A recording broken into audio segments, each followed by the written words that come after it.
Cyo cambere pasiteri twamenya dute ko twahamagawe? Ariko kugira ngo abantu basobanukirwe neza ko bahamagawe ni ukwiyumvirijwe.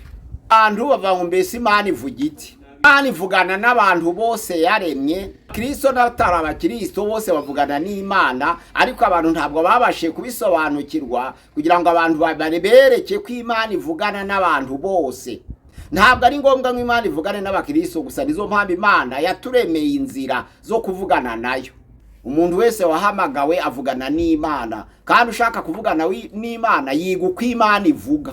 Cyo kabiri ni iki gishobora gutuma umuntu adasohoza umuhamagaro we? Garagara ko umubiri w'umuntu wakurwanya ukagutesha umuhamagaro ukagutandukanya nawo, isi nawo n'ibihendo byawo n'ubutunzi byagutandukanya n'umuhamagaro. Cyo gatatu, mu bantu batandukanye bahamagawe n'Imana twakwigana nde? Twakwigana Aburahamu. Sobya bayore igice cya 11 umurongo wa 8 avango yarahagurutse ahamagawe aja iyatazi. Ikibazo dushakane, ese umuhamagaro w'umuntu umara igihe kingana gite awukoresha? Imana ni ikigena, nta muhamagaro wa burundu ubaho, ahubwo umuhamagaro ugira igihe warangiza ibyawo Imana ikabihundi cyangwa ikaguha ibindi. Gusenga everyday, gusenga buri munsi. Nusenga uzanesha, nunanigwa gusenga uzaneshwa. Senga. Reka gusuhuze inshuti ya Gusenga everyday, nizere ko mumeze neza. Mu bisanzwe muri kumwe nanje Manirakiza Edouard, abari mu Rwanda shalom shalom, abari mu Burundi shalom shalom, abari muri Afrika mwese mwumva ikirundi n'ikinyarwanda n'ikinyamurenge shalom shalom. Turakunda kuri Gusenga everyday, ni gusenga buri munsi. Abari ku mugabane wa Burayi shalom shalom, abari ku mugabane wa Aziya shalom shalom, abari ku mugabane wa Amerika, hawa Amerika y'amajyaruguru n'amajyepfo shalom shalom. Turakunda ni gusenga buri munsi. Abari ku mugabane wa Oceania shalom shalom, yaba ari muri za Australia, Imana ibo mugisha. Turakunda kandi muraduzirikana mu kukena ibiganiro byacu, Imana ibo mugisha. Turi kumwe na Dogiteri Revera Pastor Mpayimana. Dogiteri shalom shalom, mwatangira musenga Imana. Mana turagushimiye, turaguhimbashe rukumwe natwe.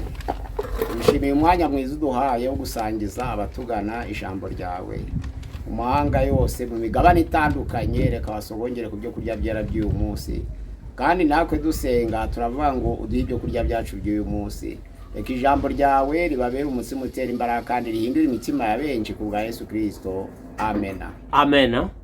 Urakoze Pasiteri. Twakoze ikiganiro hashize igihe wigishije, hari inyigisho watambukije ijanye n'umuhamagaro, ariko wavuzemo ibice hafi 12 cya 11, wageze ku gice cya 4. Uyu munsi yogera ku mugabane wa 2, ibibazo bijanye ku muhamagaro. Cyo cambere Pasiteri, twamenya dute ko twahamagawe? Twaganiriye ku ngingo ya mbere tuvuga ngo umuhamagaro ni iki. Ingingo ya kabiri turavuga ngo mbese uhamagara ninde. Ingingo ya gatatu turavuga intambwe z'umuhamagaro. Ingingo noneho ya kane turavuga ngo twahamagariwe iki. Ubwo noneho rero ingingo ya gatanu niyo tugezeho ivuga ngo twabwirwa n'iki. Ahangaha twabwirwa n'iki. Kuvuga ngo twabwirwa n'iki ko twahamagawe, ibyanditswe byera birahari, ariko nk'uko ingingo ya mbere yabidusobanuriye ivuga ngo umuhamagaro ni imbaraga z'Imana ziguhata gukora ikiguhamagariye, wagikunda cyangwa utagikunda. Wo Pawulo yaravuze ngo Imana yashatse kuguhamagara uko waba uri kose ntabwo wabasha kwanga. Mu byakoze rero mu bice 26 umurongo wa 14 yaravuga ngo erega ku muntu wahamagawe biragukomere gutera imigeri ku mihunda y'icumu. Bisobanura ngo umuntu wahamagawe ntashobora kurezista ngo yangire umuhamagaro w'Imana. Bisa naho waba utambaye inkweto ugatera imigeri ku mihunda y'icumu. Imbaraga z'Imana rero mu muhamagaro zikuganisha aho Imana ishaka. Ahangaha bavuga ngo twabwirwa n'iki ko twahamagawe. Ijambo ry'Imana riravuga ngo kwizera kuvugwa kuyo twumva, kandi ibyo twumva biva mu ijambo rya Kristo. Ariko uretse izo mbaraga z'Imana ziguhata gukora ikiguhamagariye gukora washaka cyangwa udashaka, icyatwereka ko twahamagawe ni ukwiyumvirijwe. Hara mu byakoze n'intumwa 22 umurongo 20 umurongo wa 22 kugeza ku 24 haravuga ngo none do rengiye Yerusalemu kandi mboshwe mu mutima, ikizabongeze yose ingizi, keretse ku mwuka w'Imana yampishuriye ko ingoyi n'imibabaro bintegerejeyo. Ariko sinita ku by'ubugingo ngo nibwire ko ari rw'igiciro cyinshi, ahubwo ndakomeza urugendo kugira ngo ndangize umurimo w'ivuga butumwa nahamagariwe. Bisobanura ngo ndumva mpatwa. Abakorinto wa mbere igice cya 9 umurongo wa 10:16 haravuga ngo mbwiriza ubutumwa si ikintu nirata kuko ari byo mpatirwa gukora kandi ntabwiriza ubutumwa nabona ishano. Anga bigaragaza imbaraga z'Imana, ariko kugira ngo abantu basobanukirwe neza ko bahamagawe ni ukwiyumvirijwe. Pawulo ari mu rugendo agiye i Damasiko, yaragiye gusoza inshingano ye. Yari umuntu washimwe mu Bayuda, umufarisayo, kugira ngo atoranywe mu bayobora akarengane k'itorero. Yaragiye i Damasiko kwari gufata abagabo n'abagore bagana inzira ya Yesu, akabafata akabazana i Yerusalemu kugira ngo bicwe. Ariko akigenda, ijambo ry'Imana avuga ngo nkigenda mwami umucurantungura uvuye mu ijuru, nikubita hasi numva ijwi rimbwira ngo Sawuli Sawuli undenganiriza iki? Ndavuga ngo urinde mwami. Aravuga ngo ni njyewe Yesu urenganya, haguruka uje mu murwa uzabwirwa icyo uzakora. Uko kuganira akaba ikiganiro c'abantu babiri hagati y'uhamagaye n'uhamagawe, nibyo bihamya neza umuhamagaro w'Imana. Iyo Imana iguhamagaye muravugana kuko umurimo ari uwayo. Imana ikagutegeka icyo ugiye gukora. Sawuli rero nta kindi gihamya yagombye gushaka amaze kwivuganira na Yesu, amubwiye ngo haguruka ndakubwira icyo uzakora, uje mu murwa utegereze nje ndagutegeka icyo uzakora. Ntabwo Pawulo yagombye kwanga, oya, kuko ntiwatera imigeri ku mihunda y'icumu. Iyo Imana aguhamagaye kurusha imbaraga, birakomeye kurwanya umuntu kurusha imbaraga kandi ashaka gukoresha icyo ubwe ashaka. Ahangaha kumenya ko twahamagawe nuko twavugana n'Imana. Noneho rero abantu bavuga ngo mbese Imana ivuga iti? Imana ivugana n'abantu bose yaremye, abakristo n'abatari abakristo bose bavugana n'Imana, ariko abantu ntabwo babashe kubisobanukirwa kugira ngo abantu babereke ko Imana ivugana n'abantu bose. Ntabwo ari ngombwa ngo Imana ivugane n'abakristo gusa, nizo mpamvu Imana yaturemeye inzira zo kuvugana nayo. Imana yavuganaga n'abakozi bayo mu kubonekerwa, Imana ikavugana n'abakozi bayo mu kurota, Imana ikavugana n'abakozi bayo mu kwerekwa, Imana ikavugana n'abakozi bayo mu kimenyetso n'igitangaza nta jwi ryihanyuze, Imana ikavugana n'abakozi bayo mu nzira zitaziguye, Imana ikavugana n'abakozi bayo mu buhanuzi igatuma umuntu akakugeza ubutumwa buvuye ku Mana. Imana ikavugana n'abakozi bayo mu mandiko adasobanutse, ariko akaba bafite impano yo gusobanura amandiko. Imana ikavugana n'abakozi bayo mu ihishurirwa. Izo nzira rero ni inzira zirindwi Imana yaduteguriye. Abantu bose bavugana nayo, baba abapagani baba abakristo, bose bavugana n'Imana, kuko umugambi w'Imana si ukuvugana n'umukiranutsi. Umugambi w'Imana ni ukugeza ubutumwa bwayo ku bantu bayo. Nongere nsubiremo, umugambi w'Imana ntabwo ari ukuvugana n'umukiranutsi. Umugambi w'Imana ni uko ubutumwa bwayo bwagera ku bwoko bwayo. Uvuga ngo yaba unyuza ku mupagani bukagerayo nta kibazo, yaba unyuza ku mukristo bukagerayo nta kibazo. Nta ni kimwe n'umuntu ubinyabugogo ayobora abantu kuja Butare, aravuga ati turagiye hasigaye umwanya umwe, ariko iyo mumaze kuzura we ntagenda. Ariko afite akamaro kuko yaberetse aho muraje, kandi waberetse aho muraje muragerayo nubwo atazagerayo. Uwo ni umuntu umukarasi urangira abantu iyo bagiye kuja, ariko yavuga ko bagiye kujayo nawe yishiramo. Nandizo mpamvu no mu bakozi b'Imana batoranijwe hari ab'Imana inyuza ubutumwa bwayo ariko butareba abo bantu, ahubwo bureba abo imutumyeho. Ahangaha rero kubonekerwa nka Aburahamu, ibyako Itangiriro 17:1, Imana yabonekeye Aburahamu iramuganiriza iramuhamagara. Imana ibonekera Yakobo mu nzozi, aba Itangiriro ibice 28 umurongo waho nuwa 20 guteruka umurongo wa 10 kugeza ku murongo wa 22.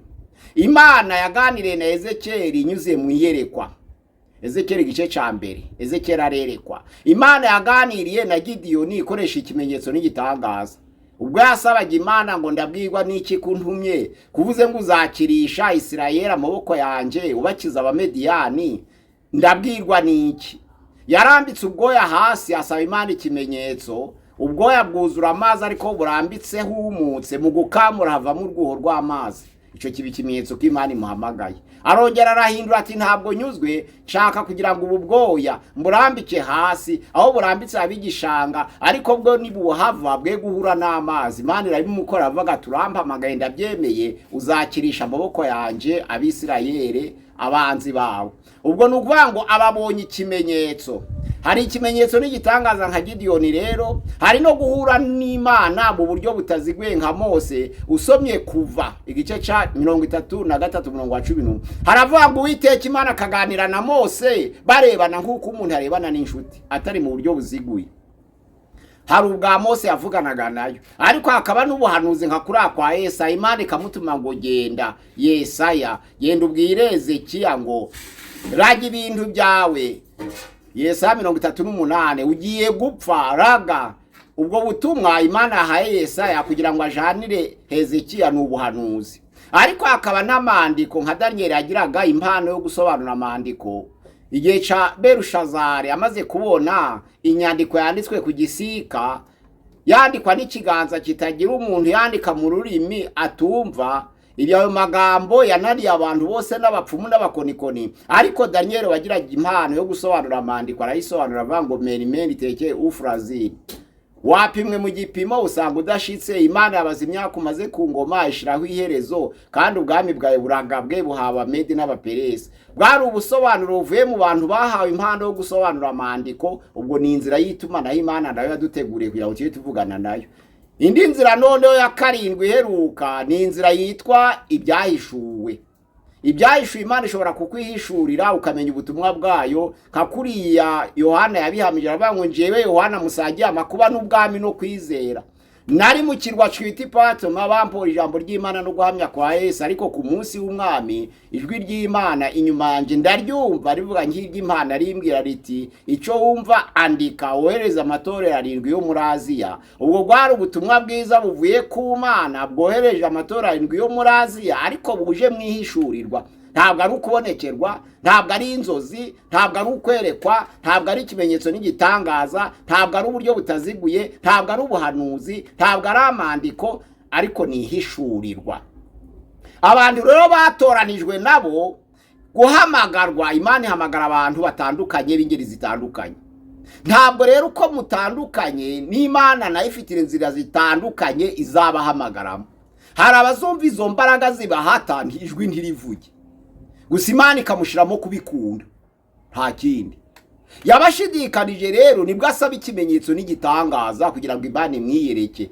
Nkuko habaye kurimbuka kw'isi, Imana ikarokora agakiza Kanowa, hakaba no gutwikwa kw'Isodome n'Igomora ikarokora Loti. Byari ikimenyetso n'igitangaza, ariko nta jwi ryavugaga. Kwari ukwerekana iby'Imana ishaka inyura mu gitangaza n'ikimenyetso. Imana ishobora kugushiramo imbaraga basenga ntiwumvijwe.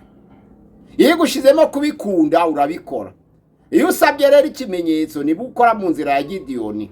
Nabuze kubonekerwa nka Aburahamu, kurota nka Yakobo, kwerekwa nka Ezekiyeli, ikimenyetso n'igitangaza nka Gideyoni, uburyo butaziguye nka Mose, ubuhanuzi nka Yesaya, amandiko nka Daniel, no guhishurirwa nka Yohana. Ni inzira Imana yatoranije. Icatumye tuvuga ngo ni 7, haraduvuze izisa n'8, nuko ikimenyetso n'igitangaza n'uburyo batuziguye babwita inzira imwe. Narizo mpamvu Imana ihamagara rero ishaka kugeza ubutumwa bwayo ku bwoko bwayo. Hari igihe ikoresha n'abapagani. Imana yiyeretse Kuro muri Ezira igice ca 2. Iravuga ngo niho ndihoranije yo gukura abayuda mu maboko y'abanyamahanga. Baravugana. Imana yiyeretse Nebukadinezari iravuga ngo ndaguhamagaye. Hariya ni muri Yeremiya ibice ni 22:6.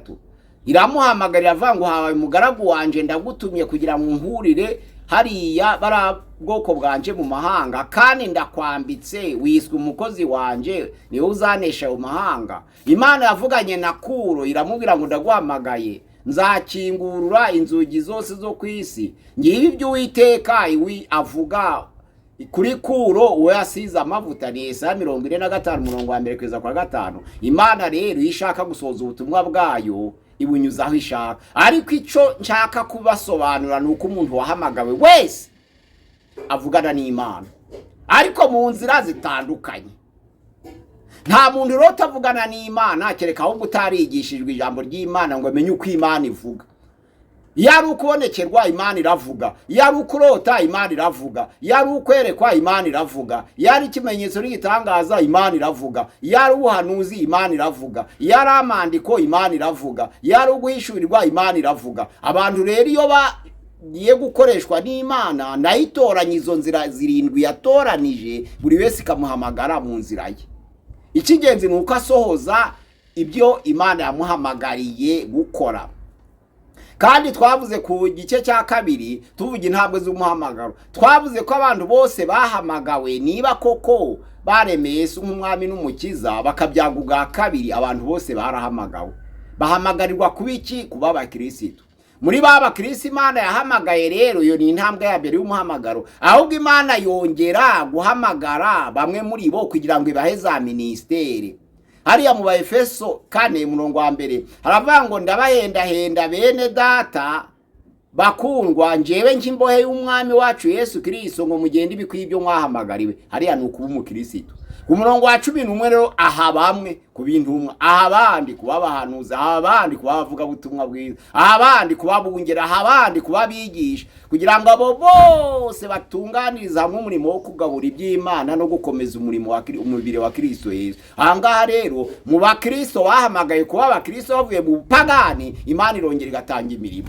Ukaba intambwe ya kabiri y'umuhamagaro. Nanizo mpamvu uwahamagaye wese avugana n'Imana. Uretse no kuvugana n'Imana, Imana ivugisha n'abapagani kugira ngo basohoze ubutumwa bwayo ku bwoko bwayo, noneho bamenye icyo Imana ishaka. Inzira y'Imana rero ni Imana ubwayo iyirema, si abantu bayirema. Ntabwo ari ugenda uvuga ngo Mana bimbwira, ishobora kubibwira undi akabikuzanira, cyangwa ikakwerekesha ikimenyetso ntivugane nawe mu ijwi. Ibyo byarabaye. Nizo mpamvu tumenya ko twahamagawe kuko twavuganye n'Imana. Paulo nta kundi gushidikanya, Imana Yesu amaze kuvuga ngo Sawuli undenganiriza iki, naravuze ngo nurinde mwami, ndi Yesu urenganya, haguruka uje mu murwa uzabwirwa icyo uzakora. Ubwo nta kundi kuja kubaza ngo mbese ndahamagawe, byari birangiye. Ubwo yari yiyumviye ijwi. Iyo utiyumviye ijwi rero kandi ukagira umurava wo gukorera Imana, haba ikibazo gikomeye. Abandi bakuzanira amajwi yabo, kuko utigishijwe ko Imana ivugisha buri wese, ugategereza ijwi rivuye ku muntu, wa muntu akakubwira ibihuye n'amarangamutima ye, ugasanga arakuroshe, arakurindagije, kuko nawe yarindagiye. Umuntu wese wahamagawe avugana n'Imana, kandi ushaka kuvugana n'Imana yiga uko Imana ivuga. Imana ishobora kuvuga mu bihe, Imana ishobora kuvuga mu mashusho, Imana ishobora kuvuga mu magambo mu buryo butandukanye. Imana rero ni souverain, ifite kuvuga kwayo. Iyo wigishijwe imvugo y'Imana wavugana nayo igihe cyose Imana iguhamagaye. Yakuvugisha mu bihe, yakuvugisha mu mashusho, yakuvugisha mu magambo, ibyo byose irabikora.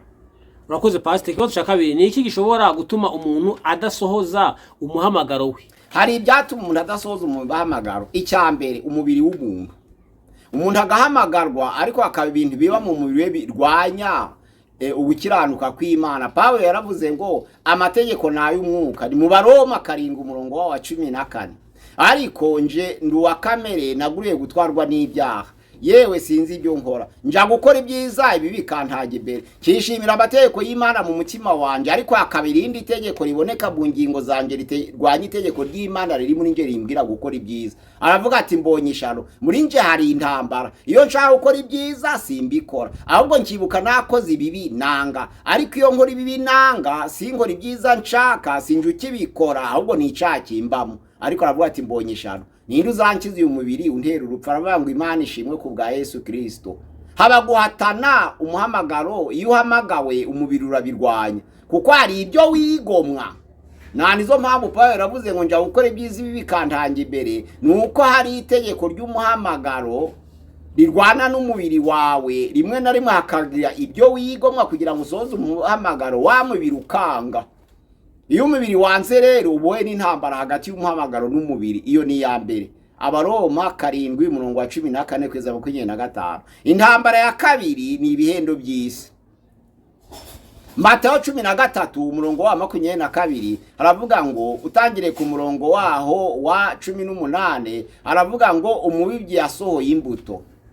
Zimwe zigwa ku nzira zimarwa n'inyoni, izindi zigwa ku rutare zumishwa n'izuba, izindi zigwa mu mahwa ziramera koko, ariko zikuranye n'amahwa, ya mahwa araziniga.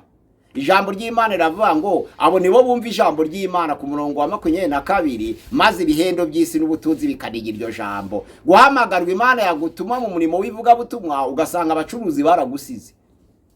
Bya bihendo by'isi n'ubutunzi bikaniga umuhamagaro ukavuga uti aho kugira ngo nzasigare inyuma ahubwo reka nanje mbivemo. Ico gihe wahuye n'urugamba rw'ibihendo by'isi n'ubutunzi. Ni ingingo ya kabiri. Iya mbere ni umubiri w'umuntu, icaga kabiri ni isi, icaga gatatu noneho hari igihe na Satani nawe yigabiza umutima w'umuntu. Muri Luka 22 umurongo wa 3 aravuga ngo ico gihe Satani yinjira mu mutima wa Yuda, yahamagawe muri intumwa 12 pe, atari ukubesha aravuze ngo ngwino kuva kuri Andereya na Petero barawumva, Yohana na Yakobo barawumva, kumanuka babaruturamo ba Thomas ba Tadeyo barawumva, ba Yakobo mwene Alfo barawumva, ba Yuda bita Tadeyo barawumva, ba Yuda Iskariote na warawumva, yumvijwe nk'abandi. Uko ari 12 yumvijwe nk'abandi, Yuda yumvijwe nk'abandi, ijwi Petero yumvise nta niryo na Yuda yumvise, ijwi Yohana yumvise nta niryo Yuda yumvise, ijwi Yakobo yumvise niryo Yuda yumvise. Ariko Luka 22 umurongo wa 3 aravuga ngo Satani yinjira mu mutima we, amutandukanya n'abandi, amutesha umuhamagaro. Bigaragara ko umubiri w'umuntu wakurwanya ukagutesha umuhamagaro ukagutandukanya nawo, isi nawo n'ibihendo byawo n'ubutunzi byagutandukanya n'umuhamagaro. Ariko na Satani nawe ucoceya, ni ukuvuga ngo animatere w'umubiri n'isi n'ibihendo na warahari yagushukashuka. Hari igihe Yesu yahanuye ko agiye kugenda akagambanirwa n'abakuru, agapfa, agahamwa, akazuka ku munsi wa gatatu. Hariya rero ni Mateyo 16. Noneho Petero kuko yakundaga Yesu yaravuze ngo biragatsindwa ibyo ntibikabe, ntabwo dushaka kutuvamo, uratubwiriza tukanezerwa, dushaka kubana nawe iteka ryose. Yesu aravuga ngo subira inyuma anje Satani, umbereye igisitaza, ibyo utekereza ntabwo ari iby'Imana ahubwo ni iby'abantu. Satani ngo yari yinjiye mu mutima wa Petero, atuma Petero avuguruza ubushake bw'Imana, kuko ubushake bw'Imana kwari kugira ngo Yesu agende aje Yerusalemu, agambanirwe, yicwe, ahambwe, azuke ku munsi wa gatatu. Byari ngombwa ngo bisore. Ariko Petero aravuga ati turagukunda ntibikabe nyagasani. Aravuga ngo subira inyuma yanje Satani, ibyo utekereje ni iby'abantu, mbere igisitaza, ntabwo ari umugambi w'Imana ibyo utekereje ahubwo ni iby'abantu. Bigaragara ngo Satani yasabye umutima wa Petero.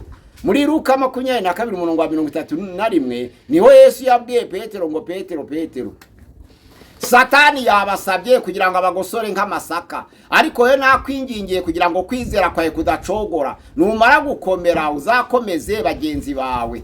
Petero aravuze ngo nzagukurikira, mu nzu y'imbe nzagukurikira, ndetse no mu rupfu nzagukurikira. Angaha kuko yaratazi bigiye kuba, kandi akaba atari yabyaho ubwa kabiri, yarakiri umwigishwa wa Yesu, umwuka wera ataramumanukira, yaramwihakanye da. Satani rero nawe yashobora kwinjira mu mutima w'umuntu ukavuga utekereza ko Imana ibishima, ariko urukurwanya iby'Imana. Angaha nabwo ni ubundi buryo umuhamagaro ushobora guhura n'inzitizi. Urakoze Pastor. Ikibazo cya gatatu, mu bantu batandukanye bahamagawe n'Imana twakwigana nde? Twakwigana Aburahamu. Sobya Abayobora igice cya 11 umurongo wa 8 avuga ngo yarahagurutse ahamagawe aja iyo atazi, kandi agenda atazi yazi. Kuko kumvira umuhamagaro agenda atazi yaja. Imana imuhamagaye ngo haguruka va mu muryango wawe no mu bwoko bwawe no mu nzu ya so, ntabwo yashidikanije. Nubwo yaje guhura n'ibigusha mu rugendo nibyo birwanya umuhamagaro, ariko yarahagurutse aragenda. Mu muhamagaro wacu twakwigana Aburahamu, umuhamagaro wacu twakwigana Mose, ntabwo yashidikanije. Mu Baheburayo igice cya 11 umurongo wa 24 na 26 ijambo ry'Imana ravuga ngo kwizera niko kwatumye Mose amaze gukura yanga kwitwa umuhungu w'umukobwa wa Farawo, ahubwo ahitamo kurenganwa n'ubwoko bw'Imana, aburutisha kumara umunezero w'igihe gitari ko w'ibyaha, kuko yatekereje ko kubabazwa bamuhora Kristo ari ubutunzi bugira akagero buruta ubw'Abanyegiputa bari bafite. Yategerezaga ingorana zahabwa. Twakwigana Aburahamu, twakwigana Mose, twakwigana Paulo, kuko Paulo amaze kumva umuhamagaro, ijambo ry'Imana rimaze kumubwira ngo biragukomeye gutera imigeri ku mihunda, yasubije amagambo yanditswe muri Timoteyo ya kabiri igice cya mbere umurongo wa 12, aravuga ngo nico gituma mbabazwa ntya, nyamara singira isoni, kuko nzi uwo nizeye uwariwe, kandi nzi neza ko abasha kubitsa ikibitsanyo namubikije kugeza ujya munsi. Agiye gusezera aravuga ati narwanye intambara nziza mu muhamagaro wanje, narinzi ibyo kwizera, narangije urugendo, ahubwo igisigaye mbiki ibikamba ryo gukiranuka ari ry'umucamanza utabera zampa kuri urya munsi, nyamara sinjye nyine, ahubwo nababashe gutegereza kuzaboneka kwe bose.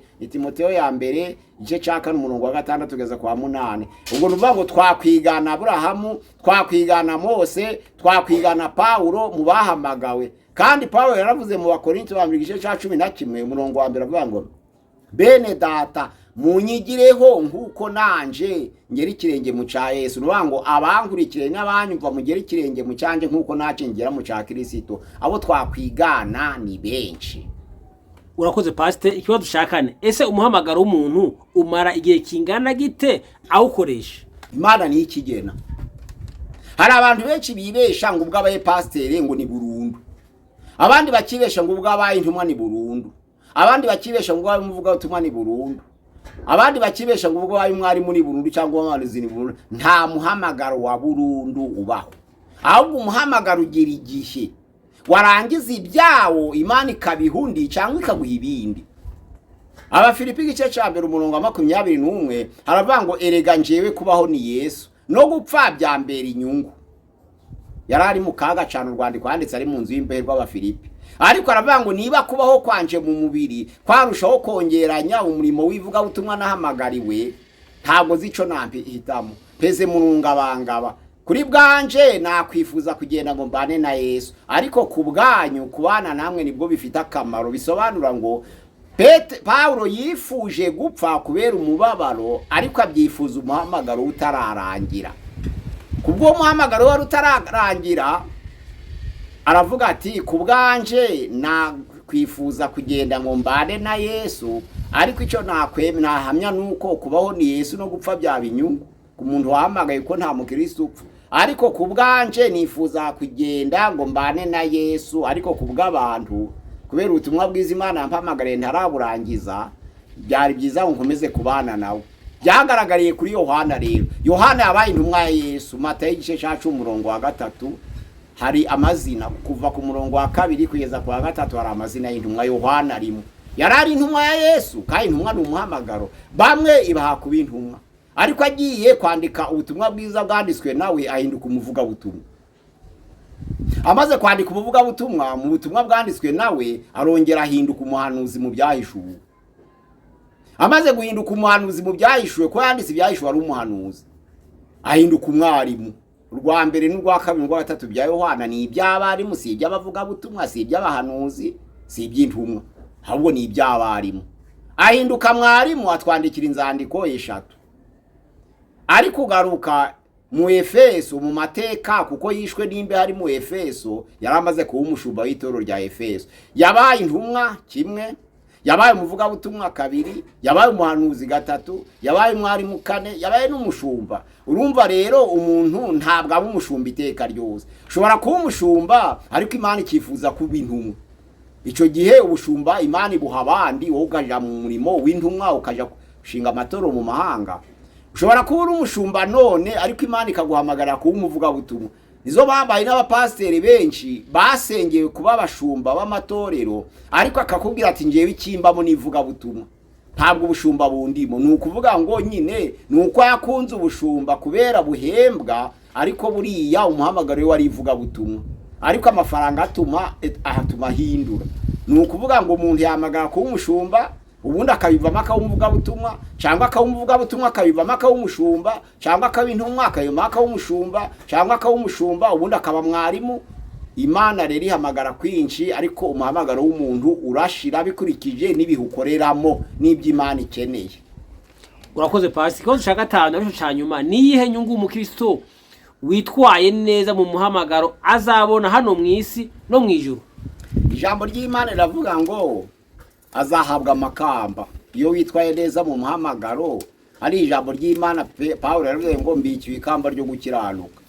Uvuga ngo ni ikamba ryahawe abantu bose bahagaze neza mu mirimo bakarushanwa nk'uko bikwiye, babikiwe ikamba ryo gukiranuka, bitwaye neza, barwana intambara nziza, barangiza urugendo, noneho basohoza umuhamagaro nk'uko Imana ishaka. Abo ngabo bafite ikamba ryitwa ryo gukiranuka by'abantu bahagaze neza mu murimo, bakarwana intambara nk'uko bikwiye, kandi bakarushanwa bagasohoza urugendo. Ariko hano mu isi Petero amaze kunanirwa yabajije Yesu, aravuga ati none ko twasize byose, harya nyuma y'ibi tuzahabwa iki?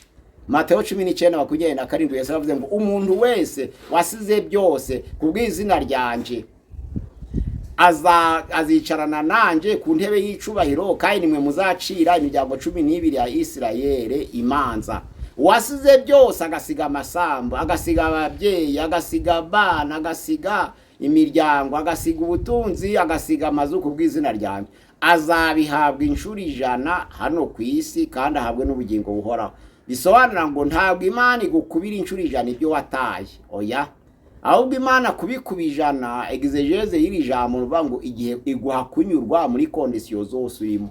Ntabwo intumwa zakurikiye Yesu zagize ubutunzi bw'isi, ariko zagize kunyurwa kandi zibona n'ubugingo buhoraho. Iyo Imana rero iguhaye kunyurwa, nibyo byita inshuro 100 ku isi, niko byita kunyurwa. Nta muntu usiga inkimwe ngo abone inkijana, nta muntu usiga n'imwe ngo abone n'ijana, nta muntu wasize inzu imwe ngo abone amazi 100. Ahubwo yarahamagarwaga yagaruka gusura agasanga n'ibyo ataye byaragiye, ariko Imana ikamwungura kunyurwa. Nuvuga akanyurwa nuko ari, kandi kunyurwa nibyo bihesha ubugingo. Ntabwo ubutunzi bw'isi buhesha ubugingo, kuko ubugingo bwacu ntibuva mu byo dutunze, ahubwo ubugingo bwacu buva mu kunyurwa nuko turi. Iyo abantu banyuzwe babona ubugingo buhoraho, iyo abantu bafite ubutunzi ntibanyurwe ntabwo bahabwa ubugingo buhoraho. Ruvuga ngo ku isi Imana iduha kunyurwa, no mu ijuru Imana ikaduha ubugingo buhoraho. Mu muhamagaro rero harimo intambara nyinshi, harimo n'imiruho, ariko hari isezerano ryo kuvuga ngo uwihanganiye ibigeragezo azahabwa ikamba ry'ubugingo. Hahirwa uwihanganira ibigeragezo, kuko namara kwemerwa azahabwa ikamba ry'ubugingo. Ubundi mu muhamagaro ibyo twakoreye Imana, inyungu mu ijuru ni ubugingo. Ko ku isi Imana iduha kunyurwa. Akoze pasi, reka tugushimire, tubwire Imana iguhe umugisha. Reka dushimire nawe wabanye na tumurika, tubwire nawe Imana iguhe umugisha. Reka dushimire umuntu wakanze subscribe, wakoze sabone, tubwire nawe Imana iguhe umugisha. Dushimire umuntu ufata ibiganiro byacu akabisharinga, akabiparitaja, akabihereza inshuti yiwe, ubudufashije kwamamaza ubutumwa bwiza. Imana izi biguhera umugisha, Imana ikwagure, Imana ive gusenga kwawe, kandi Imana izaguhe iherezo ryiza. Tukaba tubashimiye rero, tubabwira ngo Imana ibahe umugisha, mukomeze kudufasha mu buryo bwose, mu kudushikira ku murimo w'Imana, mu gusharinga ibi biganiro, mu kubihereza inshuti yawe, uzabudufashije. Imana iguhe umugisha. Pastor Tito ko wakongeraho, mureke dusoze umuhamagaro Imana yaduhamagariye. Niryo Pawulo yavuze ngo bene data bakundwa, ndabahendahenda nk'imbohe y'umwami wacu Yesu Kristo, kugira ngo mugende ibikwiriye ibyo mwahamagariwe. Reka dusoze ibyo twahamagariwe, kugira ngo tuzahabwe ingororano tugeze mu bwami bwa data mu ijuru. Imana ihumugisha bumvise ubutumwa bwiza kuri channel ya Gusenga Everyday. 0786696620, 0786696620 kuri channel ya Gusenga Everyday. Murakoze gusangira natwe ubutumwa bwiza. Imana ihumugisha, musoze umuhamagara Imana yabahamagaye. Amina. Murakoze, reka tubashimire, tubabwire ngo ikiganiro naho butaha, mukomeze mudusengera, munadushigikira. Imana ibaho umugisha. Shalom shalom shalom. Gusenga Everyday, gusenga buri munsi. Nusenga uzanesha, nunanigwa gusenga uzaneshwa. Senga.